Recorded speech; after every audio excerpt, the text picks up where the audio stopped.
for 30 p.m. batch, and today is extempo session, and my topic is East or West, India is the best. So as we all know that India is a vast country, and in India there is a 4.8 million people, and we all know that about Indian culture, that is too much good rather than the other country. So Indian culture is best. The reason is here because in Indian culture we know how to respect other, and even though in our culture upbringing is also good, and in our culture parents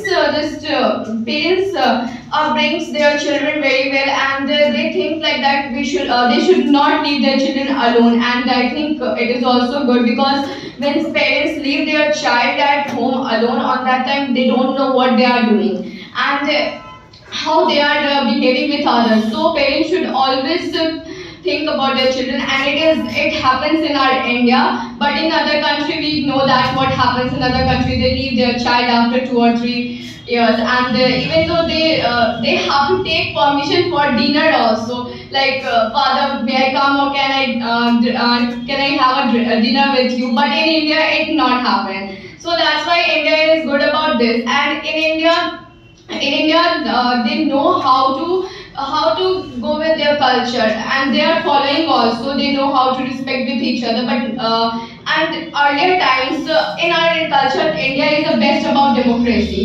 Because in India we don't have to live with dictatorship. We all know that dictatorship is a very bad on their in China, as in Saudi Arabia. These all things happens.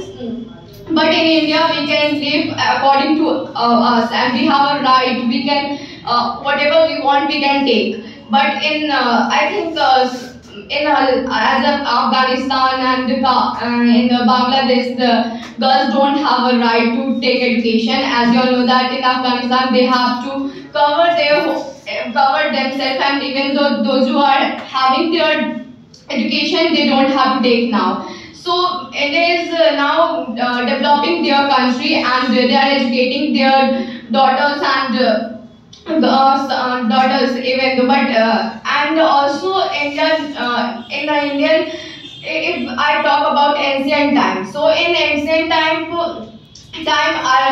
we will know that in ancient time there was not too much disease, but nowadays it happens. But in earlier time they used to live very friendly with each other. But nowadays some people just only think about themselves and don't think about others. But in ancient time they also care about all the person, and they would familiar with each other. They talk with each other, and they shared all the things. And even though in India the government also provides grains for poor people. Thank you.